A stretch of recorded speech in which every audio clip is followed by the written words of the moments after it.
Glória a Deus.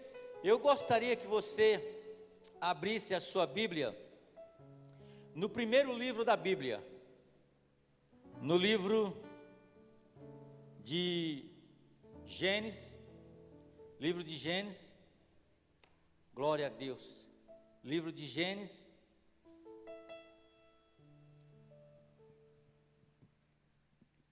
Aleluia. Livro de Gênesis, capítulo de número 37. Livro de Gênesis, capítulo de número 37. Essa é a história de José. Quem já ouviu falar da história de José? Amém? Essa história de José, e ela começa assim. Gênesis 37, verso de número 3. Glória a Deus. Aleluia. Deu certo aí? Aí sim. Caiu a esponja, eu acho. Diz assim: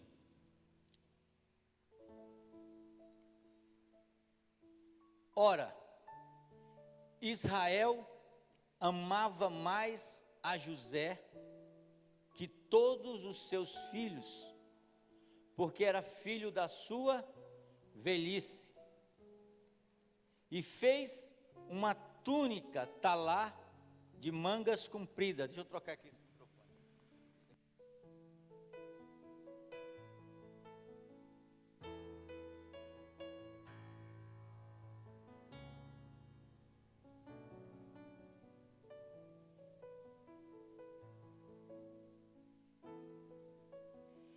Vendo, pois, os seus irmãos, que o pai amava mais a José do que os outros filhos, odiaram-nos e já não podia falar pacificamente. E teve José um sonho, e relatou seu sonho aos seus irmãos. Por isso, seus irmãos o odiaram mais ainda, pois lhe disse: rogo-vos, ouvi este sonho que eu tive. Amarrava eu os feixes de lenha no campo, e eis que o meu feixe se levantou e ficou em pé, e os vossos feixes rodeavam o meu e se inclinavam perante o meu. E então lhe disseram os seus irmãos: reinarás com efeito sobre nós, e sobre nós dominarás realmente. E com isso, tanto mais odiavam, por causa do seu sonho e de suas palavras. Teve ainda outro sonho, e referiu-se a seu irmão, dizendo: sonhei também que o sol, a lua e 11 estrelas se inclinavam perante mim. Contando o seu sonho ao seu pai e ao seu irmão, repreendeu o pai e lhe disse: que sonho é esse que você teve? Acaso veremos eu, tua mãe, teus irmãos, a inclinar-te perante ti em terra? E seus irmãos lhe tinham ciúme, e o pai, no entanto, considerava o caso consigo mesmo. Amém? Quem conhece essa história? Segundo Flávio Joséfo, José, ele tinha cerca de 16 a 17 anos. E José era filho da velhice de Jacó. Quando Jacó já estava velho, Deus concedeu José a Jacó. E José era tratado de uma maneira diferente. dos seus irmãos. E aí, de manhã cedo eu falei uma versão, um lado, que muitas vezes, quem tem 2 filhos aqui? Ou mais? Quem tem 10? Quem tem 3? Eu falei de manhã cedo que muitas vezes, não é que gostamos de um filho mais do que o outro, mas é que às vezes tem um filho que se achega mais a gente do que o outro, principalmente quando o filho é mais novo. E José era o filho mais novo, era o filho da velhice de Jacó. Então, quando o filho ele é mais novo, ele é carinhoso, você lembra disso? Aí ele vai crescendo, aí ele já não quer mais abraçar você, aí ele já não quer mais andar com você. Aí você leva ele na escola e ele diz assim, ó, me deixa na esquina, porque eu não quero que meus... Ele não fala isso, que ele não é doido, né? Que a cinta come. Mas ele fala assim, pode me deixar aqui mesmo. E esse deixar aqui mesmo é por quê? É porque ele não quer que você, não quer ser visto com o pai. Você está entendendo? Então não é que nós amamos mais um do que outros. Isso é um lado. Mas existe também um outro perigo nessa história aqui. O perigo de você tratar um filho melhor do que o outro. E se você não tiver cuidado, você trata um filho melhor do que o outro. E aí sabe o que vai acontecer? Vai gerar ciúmes entre eles. Vai gerar contenda na sua casa. Existe o fator de que uma criança ela pode se achegar a você mais do que o outro, mas existe o fator por falta de vigilância do pai ou da mãe, que acaba tratando um filho melhor do que o outro, né?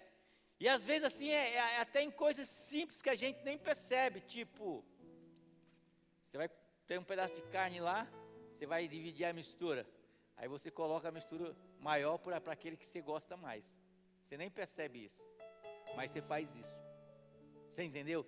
E isso gera o quê? Gera uma contenda. E aí, José com 17 anos, era visto por seus irmãos com maus olhos. E aí, o que vai acontecer?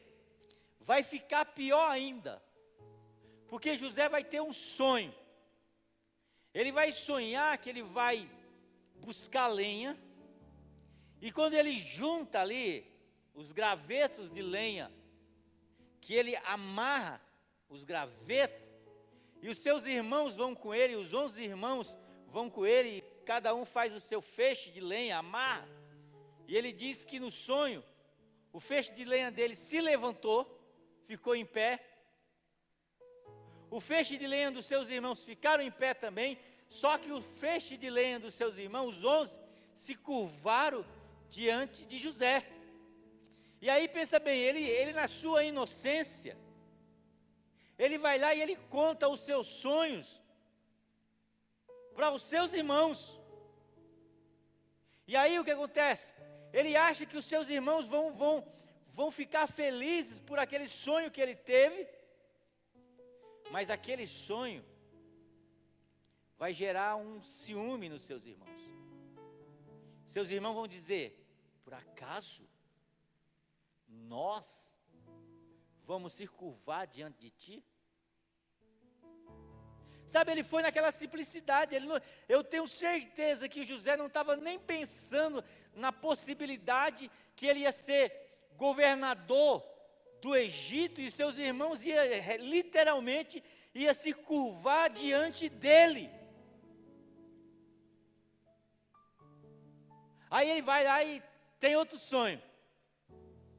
E esse sonho, ele diz que o sol, a lua e 11 estrelas se encurvavam diante dele. E aí no dia que ele está tomando um café, de manhã cedo ali, juntamente com a sua família, ele pega ali aquele leite, ele pega aquele copo de leite assim morno, e ele vira aquele copo de leite, faz aquele bigodinho branco assim nele, ele passa a mão assim e fala assim: pai, irmãos, mãe, tive um sonho ontem. Eu sonhei que o sol, a lua e 11 estrelas se curvavam diante de mim. Que legal, mãe. Seus irmãos começaram a ficar irados, o seu pai começou a pensar, ficar na dele. Falar, esse menino está meio... Mas ele guardava isso no coração. E a Bíblia diz que os seus irmãos fizeram o quê? Ficaram irados. Aprenda uma coisa, irmão. Esse sonho que José teve era um sonho de Deus colocado no seu coração. Brotou do coração de Deus para o coração de José. Assim como tem sonhos, e eu quero falar sobre sonhos nessa noite. Assim como tem sonhos que veio do coração de Deus para o seu coração.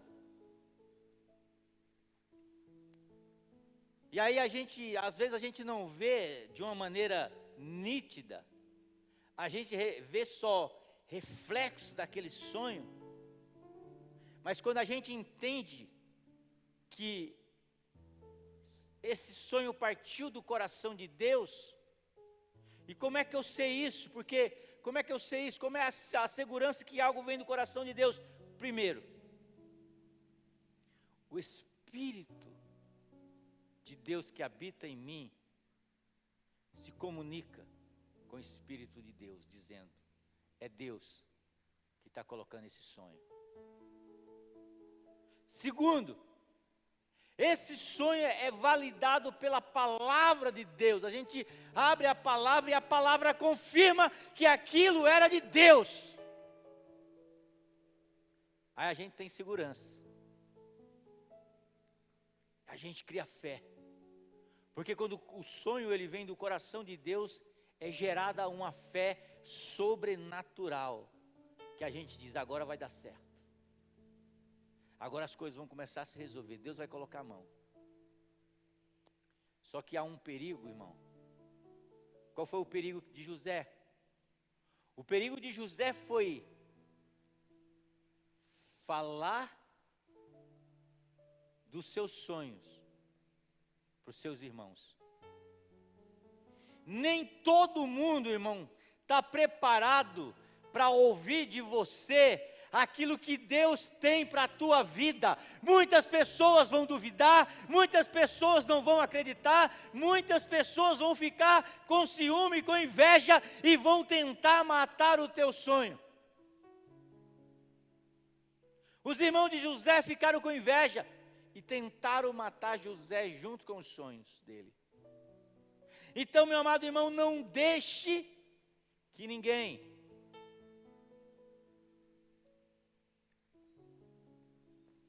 mate seus sonhos.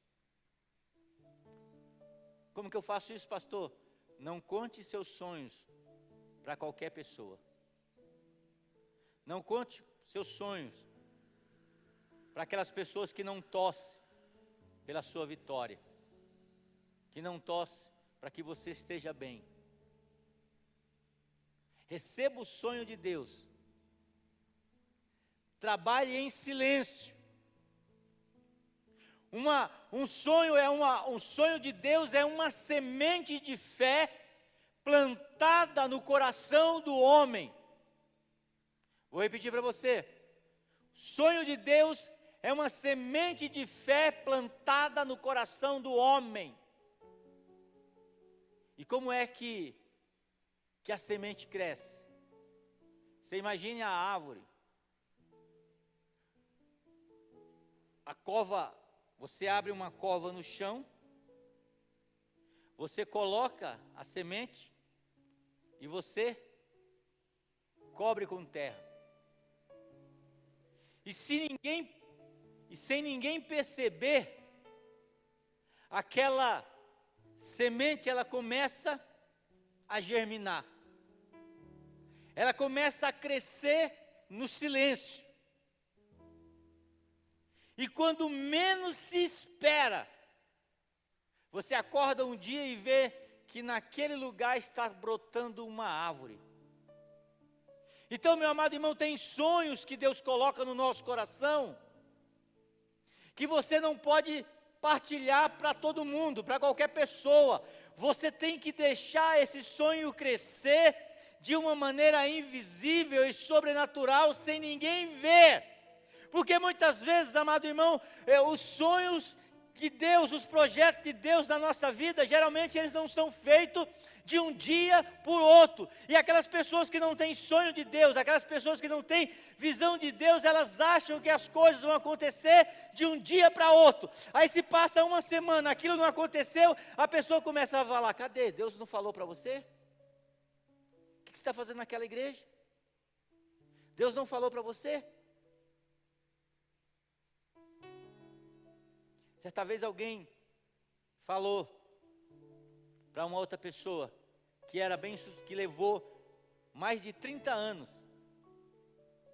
para construir um sucesso na sua vida. E aí a pessoa chegou para ela e falou assim: sabe, aquela pessoa, ela mudou a vida dela de um dia para o outro. Aí a pessoa ouviu isso e falou: realmente eu mudei de um dia para o outro. Só que o meu dia para o outro demorou 30 anos. Então não conta os teus sonhos para qualquer pessoa. Para que as pessoas não roubem aquilo que Deus tem para a tua vida. Então quando Deus colocar sonho na sua vida, qual o sonho que Deus tem colocado na sua vida? Pastor, meu sonho é ter um filho, eu não tive ainda. Deus vai te dar. Por quê? Porque está na palavra dele. Está na palavra dele. O meu sonho é que a minha família, o meu casamento seja restaurado, seja um casamento de Deus. Está na palavra de Deus isso ou não? Que Ele quer que os nossos casamentos, nossa família seja restaurada? Sim ou não? Tá, você vai achar um monte de versículo. O meu sonho, pastor, é que eu possa arrumar um emprego, para que eu possa sustentar minha família, para que eu possa ajudar a minha igreja, para que eu possa ajudar as pessoas. Está na palavra de Deus isso, sim ou não? Está validado pela palavra de Deus. Mas nem todo mundo ele é capaz de ouvir e se regozijar com o teu sonho, dizer: não, eu acredito no teu sonho. Muitas pessoas vão tentar roubar o teu sonho.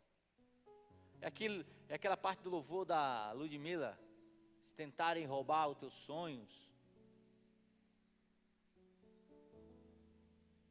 Agora, para que você construa o seu sonho com o Espírito Santo de Deus, a primeira coisa que você tem que fazer é ter fé em Deus. Marcos capítulo 11, e o verso de número 22, diz o seguinte: respondeu Jesus: tenha fé em Deus. Por que Jesus recomendou isso? Porque nossa carne vai tentar desconfiar de Deus e passar a confiar nela mesma. Então o primeiro passo para você construir os seus sonhos em Deus é ter fé em Deus. Ter fé que esse sonho é de Deus. Ter fé que esse sonho ele pode ser realizado. E uma coisa interessante em sonho é o seguinte: alguém disse, mire na lua, porque se você não acertar na lua, você vai acertar nas estrelas. Então o nosso sonho ele tem que ser grande, ele tem que ser um sonho em que eu e você nós olhamos e pensamos assim, se for com a minha força, eu não vou conseguir atingir esse sonho. Esse que é o sonho bom, esse que é o sonho que vale a pena, porque o sonho que você pode atingir com os seus próprios esforços, não é sonho de Deus. Porque você imagina só, José, de uma tribo pequena, sonhando aonde? Em ser governador do Egito. Qual é a possibilidade que um hebreu, um israelita, que cuidava de animais, que quando o povo os parentes de José foram para o Egito, quando ele estava lá, Faraó mandou colocar ele na terra de Gósen, uma terra distante, para não ficar perto dos egípcios, porque eles achavam que aquele povo era um povo que tinha que ficar afastado, para não se contaminar, para os egípcios não se contaminarem. Mas aquele povo, Deus escolheu para ficar lá dentro do palácio de Faraó. E depois de Faraó, era José que mandava no Egito. Então o nosso sonho tem que ser um sonho que a gente olha e fala assim, é impossível.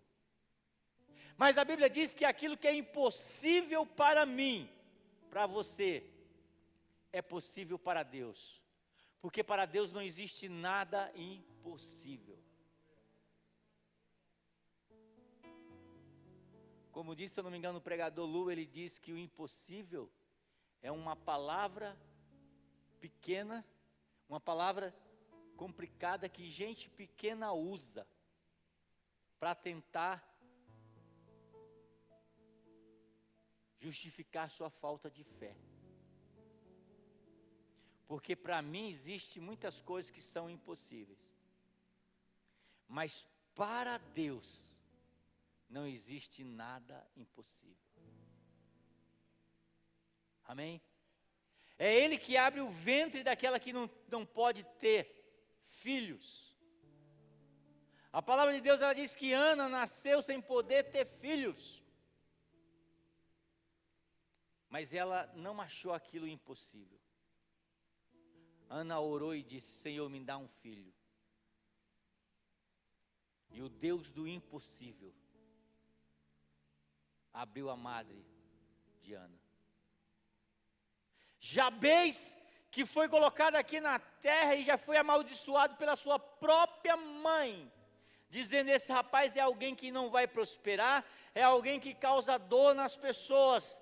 E a circunstância, o meio em que Jabez vivia, era um meio que dizia, que encaminhava que ele tinha que ser aquilo.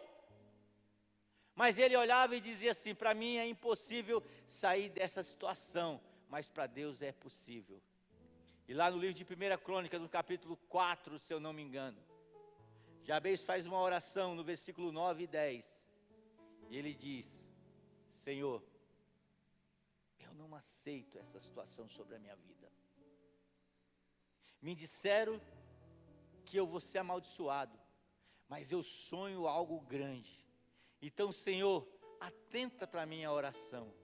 Não deixa o mal prevalecer contra a minha vida. Estende as minhas tendas. E a Bíblia diz que Deus gostou da oração daquele moço.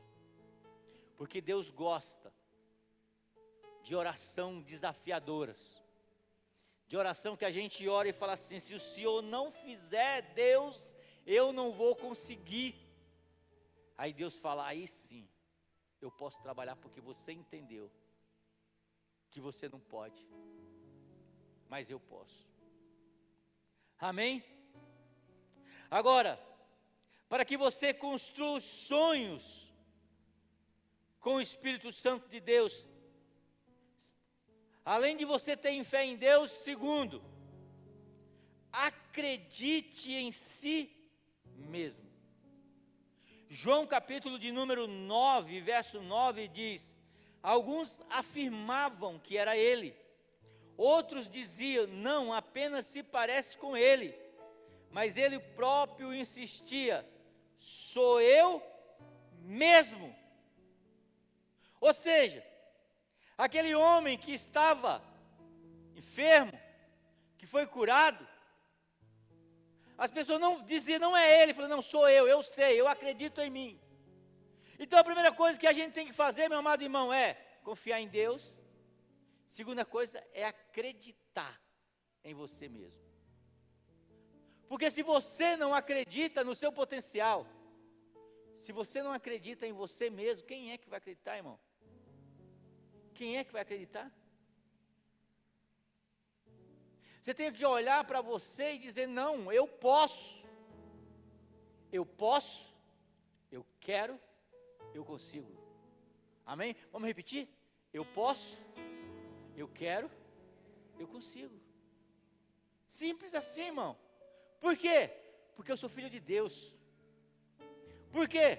Porque os meus planos, antes de serem meus, foram colocados pelo próprio Deus dentro do meu coração. E se Deus colocou dentro do meu coração, é porque Ele vai realizar. Se Deus colocou dentro de mim, é porque Ele vai realizar. Sonhos de Deus é como uma mulher que ela é casada e de repente ela tem um momento com o seu esposo,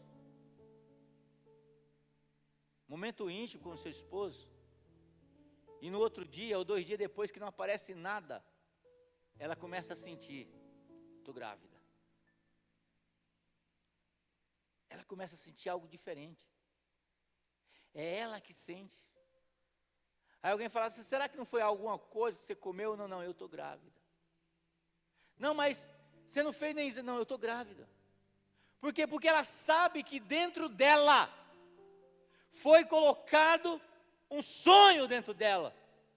E aqueles que têm sonhos de Deus, foi colocado dentro dele. Primeiro é gerado os sonhos de Deus, os milagres de Deus na nossa vida. Eles não são gerados de fora para dentro, mas eles são gerados de dentro para fora. Primeiro Deus coloca aqui, para poder você ver aqui. Você está entendendo? Isso é fé. Fé é você primeiro enxergar dentro, onde ninguém vê. Fé é você primeiro enxerga no invisível, para depois você enxergar o visível. Fé é você acreditar que Deus, Ele pode, quando todo mundo diz que não pode, quando a circunstância diz que não vai dar certo, você olha e diz, não vai dar certo, por quê? Porque é algo que Deus colocou dentro do meu coração, dentro da minha vida, e vai dar certo. Então, meu amado, acredita em si mesmo. Sabe, às vezes eu vejo, por exemplo, as pessoas falam assim, pastor, fui fazer uma entrevista de trabalho, e pastor, olha, tinha lá 50 pessoas para 2 vagas, eu acho que eu não vou conseguir. O que você acha, irmão? Ele vai conseguir ou não? Não vai. Agora eu fico perguntando assim, por que é que ele acha que não vai conseguir? Não é 2 vagas que tem? E se fosse 1 vaga, não vai dar para alguém? Não vai? Por que não poderia ser ele? Por que ele chega a dizer, não, mas tinha 1 vaga, pastor, tinha 50 pessoas para 1 vaga, eu acho que eu não vou conseguir. Não vai mesmo. Por quê? Porque você mesmo se eliminou. Porque se tem 1 vaga, essa vaga vai ser de alguém. Vai ou não vai? Por que é que não pode ser minha? Não pode ser minha porque eu falo, não, eu não vou conseguir. Não vai dar certo. E por que isso, pastor? Porque a Bíblia diz, assim como o homem imagina no seu coração, assim ele é. As coisas acontecem primeiro aqui dentro, irmão. As coisas acontecem primeiro no mundo invisível, no mundo da fé, para depois acontecer no mundo físico. Então eu tenho que acreditar em mim, porque se eu acreditar em mim, as pessoas vão ver que eu acredito em mim e eu mereço uma oportunidade. Você está entendendo? Então, primeiro, tenha fé em Deus. Segundo, acredite em si mesmo. João capítulo 8, verso 14b diz: sei de onde vim e sei para onde vou. Jesus falando. Ou seja, a coisa interessante é você conhecer a sua identidade. Você sabe quem você é? A sua identidade, irmão, não é aquilo que o governo te deu, um número que o governo te deu. A sua identidade não é essa. A sua identidade muitas vezes nem é o nome que a sua mãe e o seu pai te deu. Nem é aquilo que o seu pai, que o seu professor, que não sei quem te deu. A sua identidade é a identidade que Deus te deu. E a Bíblia diz que Ele te escolheu desde o ventre da tua mãe. A Bíblia diz que nós vamos receber um novo nome, lá em Apocalipse. Ou seja, a minha identidade não foi revelada. É por isso que a Bíblia diz, se eu não me engano, lá em Hebreus ou em Romanos, a Bíblia diz que até a natureza, ela espera a manifestação dos filhos de Deus.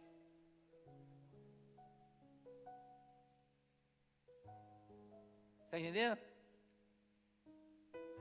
Então, se você está passando por uma dificuldade, deixa eu te falar, não terminou ainda, é só o começo.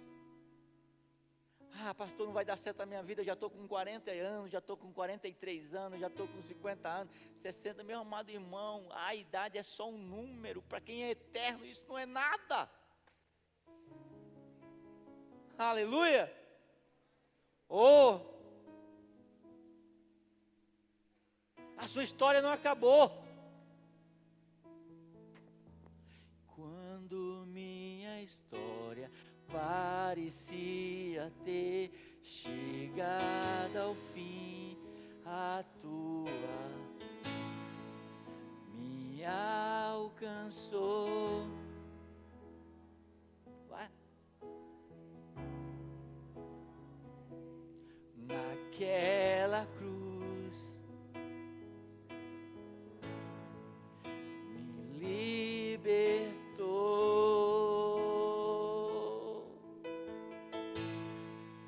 me libertou.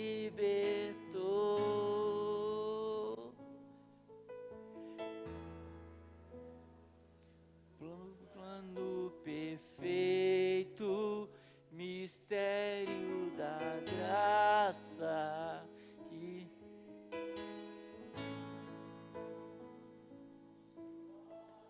Jesus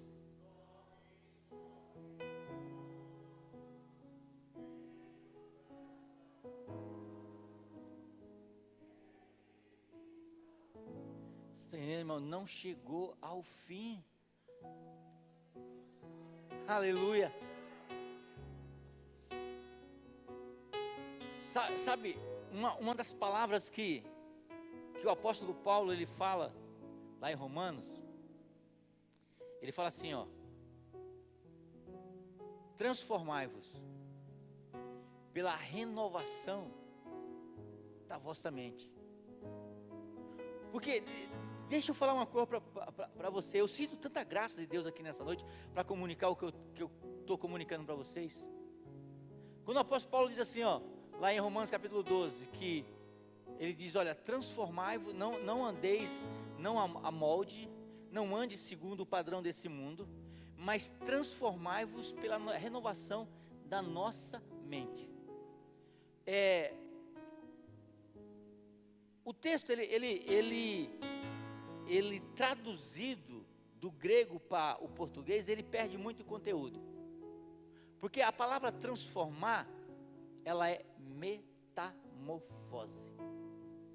E a metamorfose ela nos faz lembrar aquilo que acontece com a lagarta. A lagarta, ela é um bicho feio, é ou não é? A maioria das mulheres tem medo de lagarta.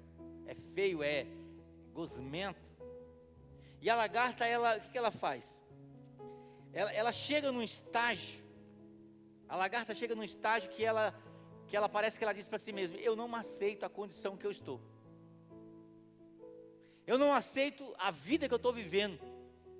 Porque parece que Deus colocou dentro do coração daquela lagarta. É interessante, irmão. Aí você fala assim: mas será que Deus... Gente, você lembra da história de Noé? Noé construiu a arca e Deus falou assim, ó: constrói a arca e coloca um casal de cada bicho dentro da arca. Noé não saiu lá, né, igual o cowboy lá, laçando o animal e trazendo. Não, ele só fez a arca. E a Bíblia diz que Deus deu um comando, falou lá no coração de cada animal. Ele escolheu. Cara, ele escolheu. E aí Noé fica lá, e os animais eles vão entrando de pá em pá, sozinhos, sem Noé ir atrás. Então Deus fala. E aí parece que Deus, parece que Deus comunica com aquela lagarta, fala assim: olha, você está lagarta hoje, mas você não é isso. Aí eu não sei, eu estou imaginando, conjecturando. Eu sou um sonhador igual José. E aí de repente aquela lagarta está ali numa árvore e ela começa a ver aquelas borboletas voando. E Deus diz: olha para você, você não é lagarta, você é uma borboleta. E quando começa a despertar isso do coração daquela lagarta, parece que ela diz assim: eu não aceito ser lagarta, eu não quero ser lagarta, eu não aceito. E o que ela faz? Ela entra dentro de um casulo, e ela fica ali dentro, fica dizendo: não, eu preciso mudar. E aquilo fica apertado para ela. E aí, ela começa a entender que aquele processo de se transformar numa borboleta não é algo fácil. Sabe o que acontece, irmão? A gente vive numa geração fast food. A gente vive numa geração rápida. A gente vive numa geração que a gente quer tudo rápido e tudo fácil. E a lagarta começa a entender que aquilo não é fácil. Você quer matar uma lagarta quando ela está se transformando em borboleta? Ajuda ela a sair daquele caçulo. Corta ele, ela morre. Por quê? Porque ela precisa passar por aquele momento de dor até que ela possa se transformar em uma linda borboleta.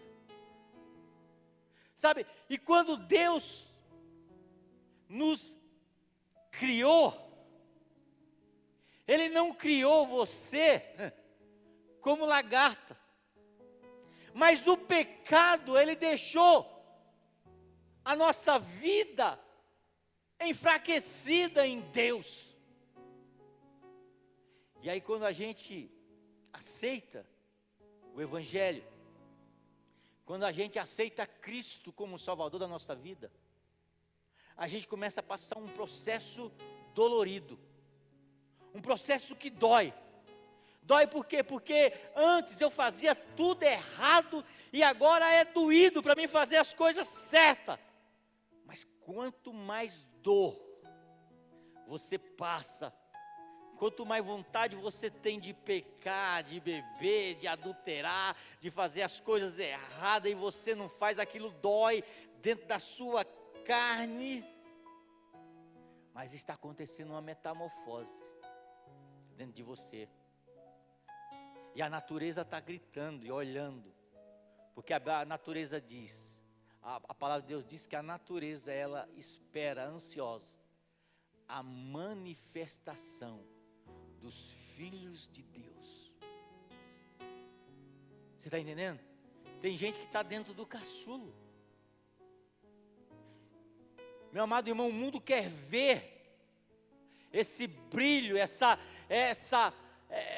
esse poder de Deus na tua vida.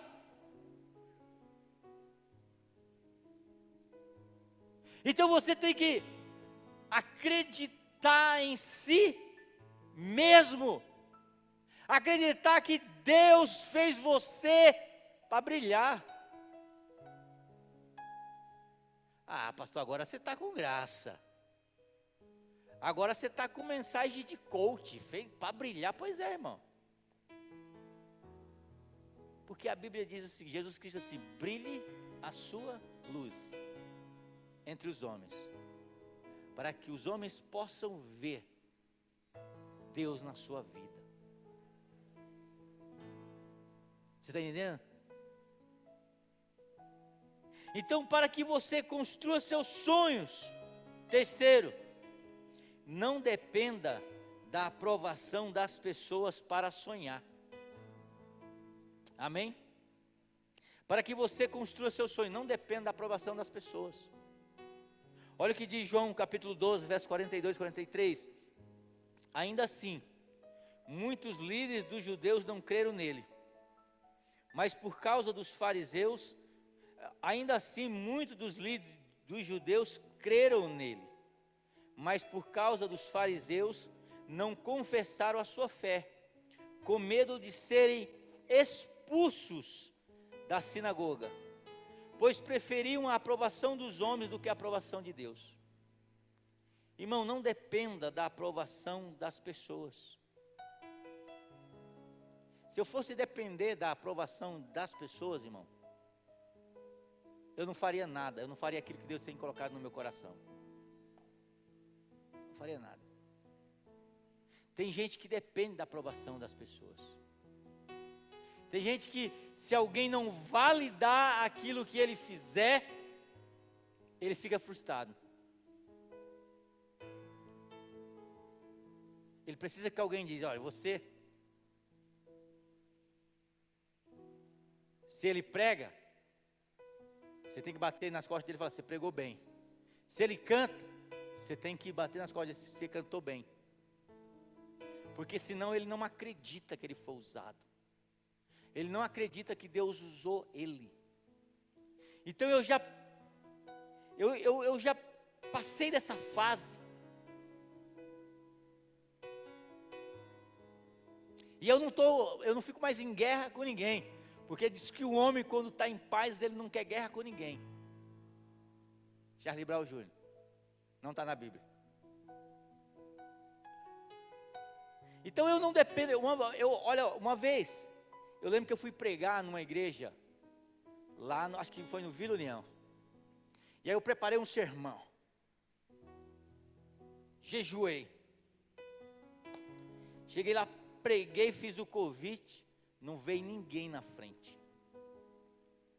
Por quê?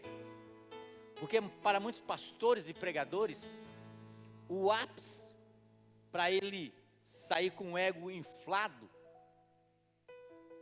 é quando ele prega e ele convida e todo mundo vem na frente. Tem dia que todo mundo vem na frente. E aí eu sou de uma época que os pastores ficavam, e aí ó, só tem esse momento, Deus vem aqui na frente e tal, e ficava lá, gente, aí eu ficava com dó do pregador, e eu doido para ir embora, né, que já deu tempo de ir, aí eu ia lá na frente, eles caía lá na frente lá, pro pregador, né, pelo menos um, né, para ele poder encerrar, porque senão ia ficar a noite inteira, porque ele estava precisando daquela aprovação do homem. E quando você entende que a palavra de Deus, a Bíblia diz que ela não volta vazia, com esse altar cheio no momento da oração, ou ele vazio, o que eu estou pregando aqui, eu tenho certeza que a palavra de Deus, ela não volta vazia. Ele não vai depender da aprovação de homem nenhum. Porque deixa eu falar uma coisa, deixa eu ver aqui, quem aqui, pode ser que eu passe vergonha, mas quem aqui se converteu da seguinte maneira? Você começou a vir na igreja, não nessa igreja, ou nessa, ou em qualquer outra. Você começou a frequentar o culto, e aí você ia ouvindo a palavra, tinha os apelos, mas você não ia na frente. Você não ia na frente. Aí você ia culto após culto, Aí quando depois de muito tempo de você viu que o quê? Você estava o quê? Convertido. Aconteceu com alguém assim? Olha lá, olha o tanto de gente. Não foi na frente. Aí você vai ouvindo, quando você olha, a pessoa, cara, está convertida. Ah, mas ela não batizou ainda, mas mais crente. Aqui tem irmão aqui dentro da igreja, que eu não sei nem por que não batizou ainda. Mas é mais crente do que muitos que são batizados. É semana oxigênio, é semana de oração, é culto, trabalha aqui, trabalha ali, trabalha não sei aonde, culto aqui, culto ali, não falta um culto. Irmão, quem faz a obra é Jesus. E aí, chamei um monte de gente, fiquei clamando, desesperado, não veio ninguém na frente. Eu fui frustrado para Deus. Aí Deus falou para mim assim: sabe o que você quer? Você quer a aprovação dos homens. Ali naquele dia, muitas pessoas se converteram e você nem sabe. Porque quem bate o tambor não sabe aonde o som chega. Você não sabe. É por isso que esses dias eu falei para os pastores e para os pessoal que faz o louvor: gente, quando você subir aqui nesse altar e for pregar, quando você subir aqui e for cantar, cara, independente do tanto de pessoas que estiver na igreja, dê o seu melhor. Sabe por quê? Porque essa pessoa pode entrar aqui, hoje pode ser o último dia que ela vai ouvir a palavra, que ela vai ter a oportunidade da palavra de Deus para ser salva. Então, independente se ela vai vir na frente ou não, dê o seu melhor, porque pode ser o último dia dela nessa terra, e ela veio aqui ouvir a palavra de Deus. Então dê o seu melhor. Não dependa da aprovação das pessoas. Você precisa ter raiz profunda, saber quem você é. Eu não dependo da aprovação de ninguém. Amém?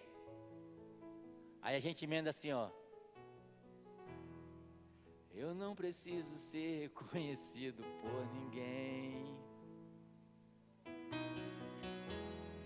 A minha glória é fazer com que conheçam a Ti, e que diminua eu, para que Tu cresça, Senhor, mais e mais. E como serafins que prostram o rosto ante a Ti, assim, ó: escondo o rosto para que vejam Tua face em mim, e que diminua eu, para que Tu cresça, Senhor, mais e mais. No santo dos santos, a fumaça me esconde, só Teus olhos me veem. Debaixo de Suas asas é o meu abrigo, meu lugar secreto, só Tua graça me embate. Quando você está debaixo da glória de Deus, quando você está debaixo da unção de Deus, você não tem tempo para se apresentar para os homens, para saber aquilo que eles querem de você, porque você está preocupado em agradar a Deus, você está preocupado em manifestar a glória de Deus. Quando você está debaixo das asas, da proteção, da fumaça, da graça de Deus, meu amado irmão, você não é visto pelos homens. Você não está preocupado com isso. Ah, pastor, você tem que ficar assim, tem que vestir assim, tal. Estou nem aí para você. O que eu visto não me define. O que me define é a paixão que tem dentro de mim. O que me define é o amor que tem dentro de mim por Cristo Jesus. O que me define é que eu sei que tudo aquilo que eu tenho, que eu construí, não tem nada a ver comigo, tem a ver com Ele. Sabe o que é legal você ser diferente assim aos moldes da religião? É que tudo que acontece, aí você olha e fala assim, mas como é que pode? Como é que Deus pode usar um pastor daquele? Como é que Deus pode usar uma pessoa daquela? Ah, meu irmão, não tem evangelho mais perfeito do que isso. É as pessoas, a gente olhar uma pessoa que é improvável e dizer, como é que Deus pode usar uma pessoa dessa? Sabe por quê? É porque a graça de Deus, é porque essa pessoa entendeu que não tem nada a ver com Ele, tem a ver com Deus. Quando você entender que tudo que você tem, tudo que você é, não tem nada a ver com o teu esforço, não tem nada a ver com aquilo que você faz, tem a ver com Ele, você vai ver o que vai acontecer na tua vida, você vai ser liberto. É por isso que a Bíblia diz, se o Filho do Homem vos libertar, verdadeiramente sereis livres. Aleluia, se o Filho do Homem, se você fizer aquilo para a glória de Deus, você vai encontrar liberdade em Cristo. Está entendendo? Então, o jeito que você anda, o carro que você dirige, a roupa que você veste, isso não te define, irmão. O que me define, pastor? O que me define é a unção, é a presença do Espírito Santo de Deus na minha vida.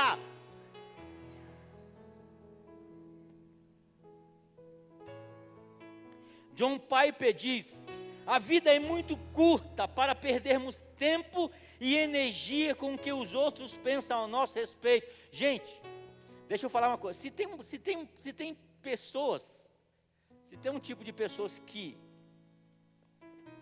como é que chama? Que está na boca de todo mundo, todo o tempo, é pastor de igreja. Né? Pastor de igreja. E antes eu ficava incomodado, porque tipo assim, você acha, de verdade, olha para mim, você acha que todo mundo me ama aqui nessa igreja? Hã? Ama nada, irmão. O que eu sei de gente que fala mal de mim, e antes eu tinha bronco, eu ficava com raiva. Até que eu entendi o seguinte, que o que as pessoas pensam de mim, não me diz respeito a ela. Eu estou interessado é o que ele pensa de mim. Eu quero estar bem no filme com ele. O que as pessoas pensam de mim, não me diz respeito. Ah, pastor, falaram mal de mim. Eu falei, irmão, deixa falar. A vida de um pastor é igual o Instagram. No Instagram não, o YouTube. O YouTube lá, você for assistir o YouTube lá, tem o vídeo, tem assim, ó. Tem um like, se você gostou, você dá um like. Quando você dá um like no YouTube, o que acontece? O YouTube entende que aquele conteúdo é relevante. E aí ele vai o quê? Ele vai mandar esse conteúdo para mais gente. Mas lá no YouTube tem também um botão que você dá um dislike. Quando você dá um dislike, acontece a mesma coisa. E o YouTube vai mandar para bastante gente também. Aí eu falei para o meu irmão, não importa, deixa eu falar. Se está dando like, amém. Se está dando dislike, amém. O importante é que o nome de Jesus está glorificado. Eu não estou nem aí, porque o que eles pensam de mim não me diz respeito. O que me diz respeito é aquilo que Deus pensa de mim. E você deveria levar essa máxima para você. Você não deveria preocupar com o que as pessoas pensam de você. Ah, pastor, mas a pessoa pensa, meu irmão, isso é o que ele pensa. Mas o que Deus pensa de você? Ah, Deus olha para você e pensa, é filho de Deus, aleluia, é alguém que está cheio do Espírito Santo, é alguém que eu vou usar para tocar terror na terra, é alguém diferente, não é o que o diabo pensa ao seu respeito. O diabo dizia para Deus acerca de Jó, ele só te adora porque o Senhor cobre ele de coisas. Isso era o que o diabo pensava, mas Deus pensava de Jó diferente. Não, ele me adora porque ele me adora.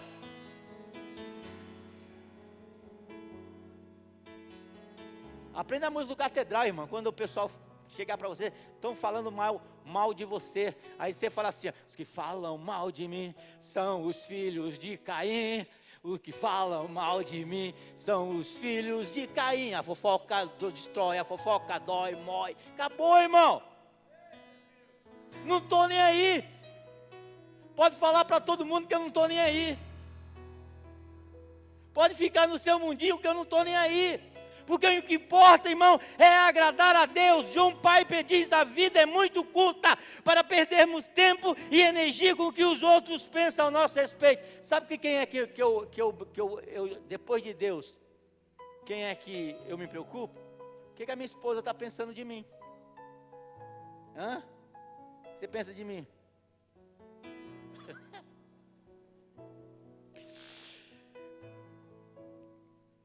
Me permita a irmã que está aqui na igreja, que a gente até brincou com isso, eu acho que está aqui, né? A gente brincou com isso. A gente brincando, eu falei que eu ia fazer não sei o quê. Aí ela falou assim: eu vou corrigir seus erros de ortografia. Aí eu falei: ah, irmã, você quer demais, né? Porque você tem um pastor cheio da unção, cheio do Espírito Santo, bonitão, e ainda você quer que o pastor saiba português? Perfeito? Ah, irmão, Deus é bom demais. Para que você construa seu sonho, não desperdice energia em situação desnecessária.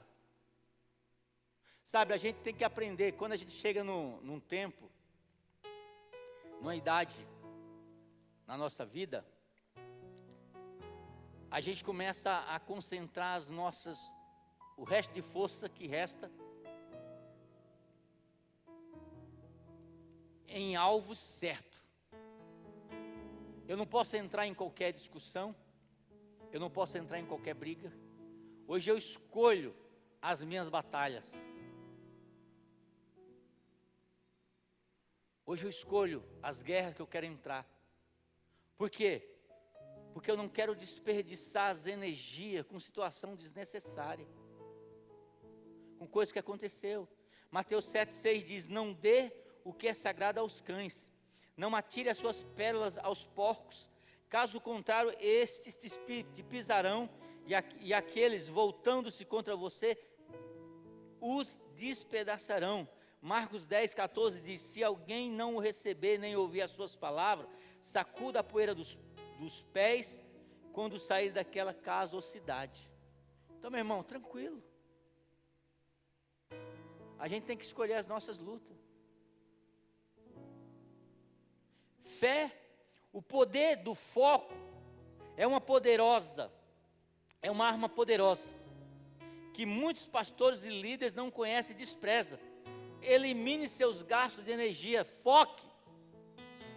foque naquilo que Deus tem para a sua vida, foque no sonho que Ele colocou no seu coração, acorde de manhã cedo e foque nos alvos, naquilo que Deus projetou para a tua vida. Fé e foco são fundamentais para construir grandes sonhos. Não adianta ter só fé, tem que ter foco, tem que agir, e eu ainda acrescento agir. Tem que ter fé, foco e agir. Aquilo que Deus disse para Josué e Moisés: vou te mostrar, vou te levar a uma terra que mana leite e mel. Aquilo entrou no coração de Josué e Moisés, é o que? Fé. Aí Deus fala assim, leva Moisés numa colina, e aí Ele mostra a terra prometida. O que é isso? Foco, olhar o alvo. E aí Deus diz para Josué: onde pisar os teus pés, eu colocarei, eu te darei. O que é isso? Agir. Coloca aí, irmão, foco, fé e agir. Ou melhor, fé, foco e agir. Primeiro é gerado aqui. Segundo, eu vejo. E terceiro, eu ajo. Eu caminho em direção àquilo que Deus tem para a minha vida. Amém? Você pega essa palavra para você nessa noite? Aleluia. Curva a sua cabeça.